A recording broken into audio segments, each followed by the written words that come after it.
Some tips as you're formalizing: avoid the tyranny of structurelessness. An organization without common policies, without even the means to establish common policies and actions, is not decentralized, it's disorganized. So, to that end, adopt some formal bylaws, set a democratic decision-making process, whether that be modified consensus, which is popular in the Green Party, or Robert's Rules, which is popular outside the Green Party.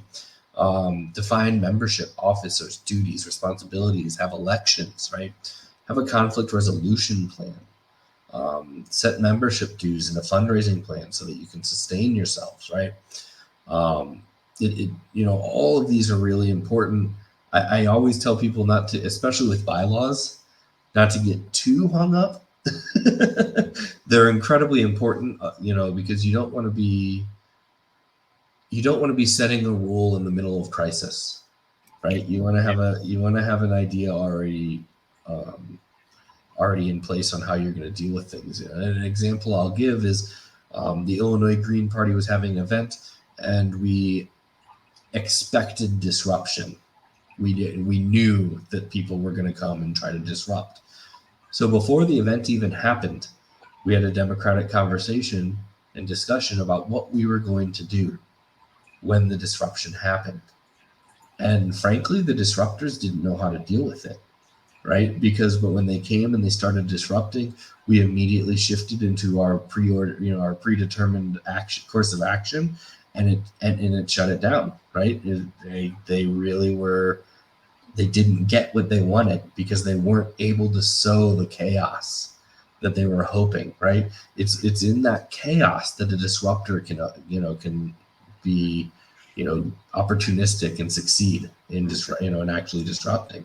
And so when we knew they were coming, we had a democratic decision, we had a vote, we decided how we were going to deal with it.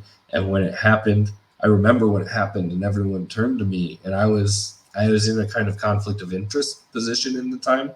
And I said, I can't say anything, but we made this decision, right? Like, I'm not going to tell you what to do. And when I reminded them, it's like, we did make this decision, and they acted on it, right?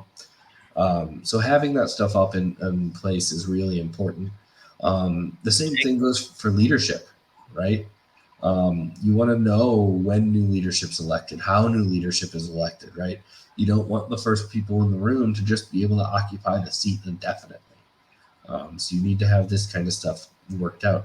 And then how are you going to deal with conflict, right? And this is a left-wide, a Green Party-wide, a society-wide problem, that we don't have mechanisms and processes for dealing with conflict democratically and respectfully.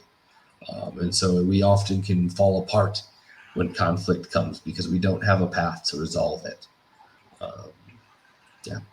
Anything on those, Garrett? Yeah, I wanted to point out that I apologize, I can't think of the author offhand, but The Tyranny of Structurelessness is a really great essay Joe for Freeman. everyone to read here. What's that? Joe Freeman. Joe Freeman. There you go. Yeah, it's a really great essay. If you've never read it before, you should definitely read it. It comes from the lived experience from the feminist movement. And to kind of summarize the article there, if you don't have a formal structure, then your organization is going to be taken over by informal hierarchies. People are going to come in and kind of sit in positions and say that they're in charge of that, or they're the gatekeeper for it, or whatever. You'll end up with a lot of problems that way. When people butt heads over, who should make the decision and how the decision should be made. If you don't have those formal rules, different people are going to have different ideas, and they're going to say, oh, I'm the one that makes that decision, or I'm the expert, or I'm, and like Chris was saying with the disruptors will take advantage of that to say, well, I see some disagreement here, and so maybe it should be this way, or, and it can cause a lot of, at a minimum, hard feelings, and sometimes really derail all of the actions and good stuff going on. So it's really important to have some process to resolve conflicts democratically, and to have a structure in how you make those decisions, how you act on those decisions, who are the officers that act on those decisions, how are they elected, things like that, because it really helps you minimize arguments and make sure that you've decided things ahead of time, because deciding things in the heat of the moment is very chaotic and very hard to do, and especially very hard to do democratically, making sure that everyone has a say in it. So read that essay and think about it. And as I had mentioned kind of at the beginning of this,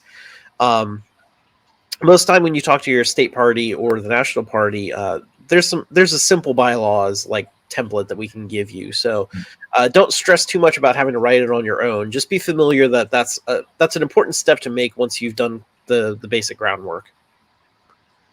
Yep. Yeah. And then similarly, your state party should be able to help you with, your database, your CRM, right?